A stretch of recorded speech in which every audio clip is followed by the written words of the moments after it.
नमस्कार साथियों, ग्राम पंचायत स्तर भर्ती में दो सबसे महत्वपूर्ण पद हैं।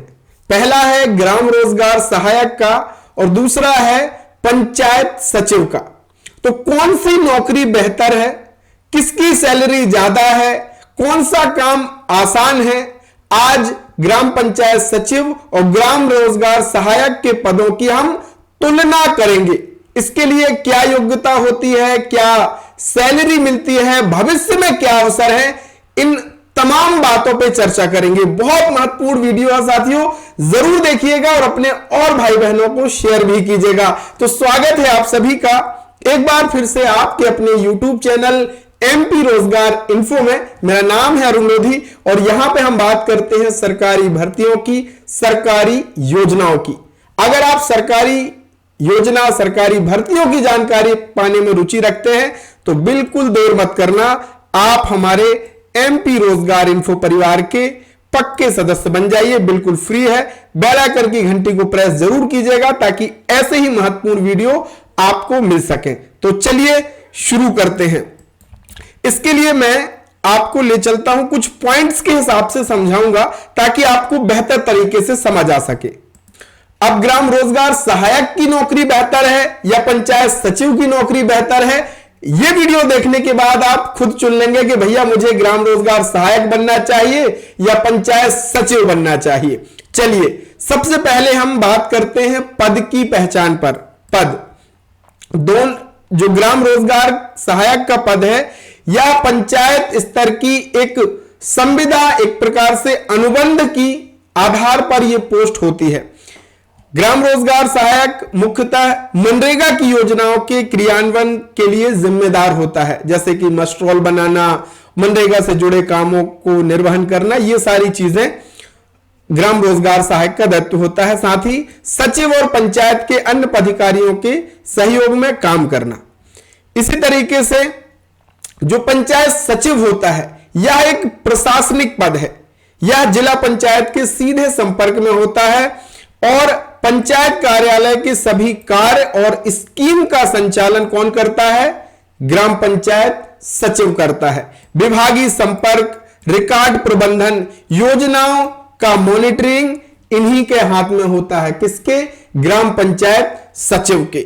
दूसरा पॉइंट कि काम में क्या अंतर है दोनों के, GRS और पंचायत सचिव के काम में क्या अंतर है, दोनों की क्या क्या जिम्मेदारियां हैं। तो GRS की अगर हम बात करें तो मस्ट रोल तैयार करना, श्रमिकों का नाम दर्ज करना, उनका जॉब कार्ड तैयार करना, मजदूरी का भुगतान करना, ऑनलाइन जॉब कार्ड अपडेट करना, मजदूरों से जुड़ी योजनाओं की जानकारी देना और दूसरी जो कल्याणकारी योजना है उसमें भी सहयोग करना, यह काम है ग्राम रोजगार सहायक का। ग्राम पंचायत सचिव के जो काम है वो ग्राम सभा का आयोजन करना, पंचायत के फैसलों में अमल लाना, पंचायत बजट और फंड का लेखा जोखा भी करता है ग्राम पंचायत सचिव। सरकारी योजनाओं की रिपोर्ट बनाकर के जिला पंचायत में साझा करना, विभाग को साझा करना और अधिकारियों को रिपोर्ट करना, यह काम होता है पंचायत सचिव का। दोनों की महत्वपूर्ण भूमिका अपने अपने स्तर पर है।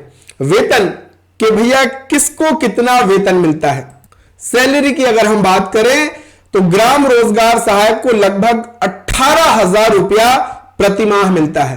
GRS को 18,000 रुपया प्रतिमाह मिलता है। कोई अतिरिक्त भत्ता यहां पे नहीं मिलता है। संविदा आधारित यह अनुबंध के आधार पर यह वैकेंसी है, यानी भर्ती है।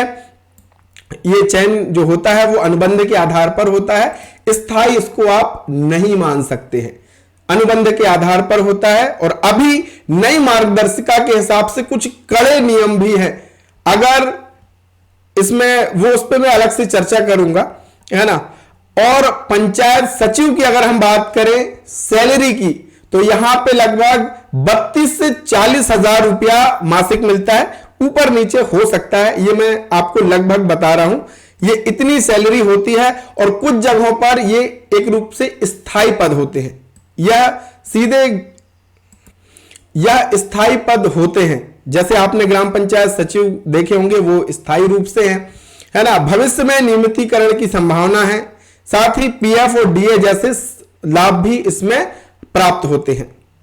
अब हमने कुछ चीजें बात कर ली कि भैया सैलरी, दायित्व क्या होते हैं, पद, इस पे अब बात करते हैं कि चयन प्रक्रिया क्या होती है। अगर आपको ग्राम रोजगार सहायक बनना है, अगर आपको सचिव बनना है तो क्या प्रक्रिया होगी। तो देखिए, अब जो नई मार्गदर्शिका आई है ग्राम रोजगार सहायक की, उसके हिसाब से लिखित परीक्षा होगी और फिर मेरिट के आधार पर आपका चयन होगा। योग्यता की अगर हम बात करें, 12वीं ग्रेजुएशन आपका होना चाहिए, 1 वर्षीय कंप्यूटर डिप्लोमा और सीपीसीटी की परीक्षा आपने पास की होनी चाहिए। साथियों, सीपीसीटी की परीक्षा बहुत महत्वपूर्ण है मध्य प्रदेश में, जरूर इसको पास कीजिएगा। आप अगर कहेंगे तो मैं इसके लेकर के एक अलग से वीडियो लाऊंगा। मैंने अपनी सीपीसीटी की परीक्षा पास कर रखी है, तो मेरा क्या अनुभव रहा है वो मैं उस वीडियो में आपसे साझा करूंगा, तो इसके लिए कमेंट जरूर करना आप। और ग्राम रोजगार सहायक में एक नियम होता है कि जिस ग्राम पंचायत में भर्ती है उसी ग्राम पंचायत का निवासी वह कैंडिडेट होना चाहिए। इसी तरीके से अगर हम बात करें पंचायत सचिव की भर्ती के विषय में, तो यहां पे भी लिखित परीक्षा अब होगी और मेरिट के आधार पर इसमें चयन होता है। बदलाव भी किया जा सकता है, ये विभाग के ऊपर है, मैं आपको जानकारी दे रहा हूं, इसमें बदलाव भी किया जा सकता है। योग्यता की बात करें तो 12वीं ग्रेजुएशन, 1 वर्षीय कंप्यूटर डिप्लोमा और सीपीसीटी, लगभग यही पंचायत सचिव की भी योग्यता होनी चाहिए। और इसमें कंपटीशन ज्यादा होता है क्योंकि इसमें जहां भर्ती है उस जिले के भाई बहन इसमें आवेदन कर सकते हैं।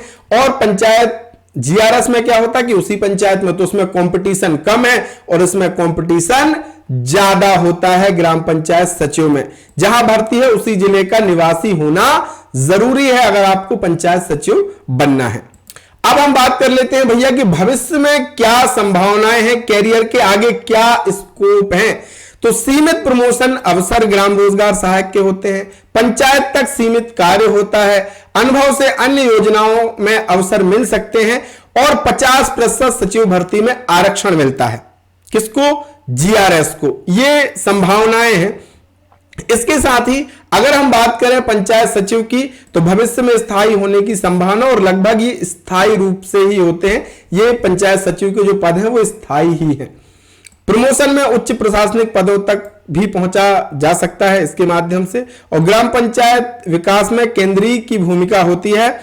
जो ग्राम पंचायत सचिव होता है वो बहुत महत्वपूर्ण पद होता है, सारी जिम्मेदारी उसी के कंधे में होती है। और ग्राम रोजगार सहायक जो होता है एक प्रकार से सचिव का दाहिना हाथ होता है। दोनों के सामंजस्य से पूरी ग्राम पंचायत का अच्छे से संचालन होता है और योजनाओं का क्रियान्वयन होता है। दोनों पद बहुत महत्वपूर्ण हैं।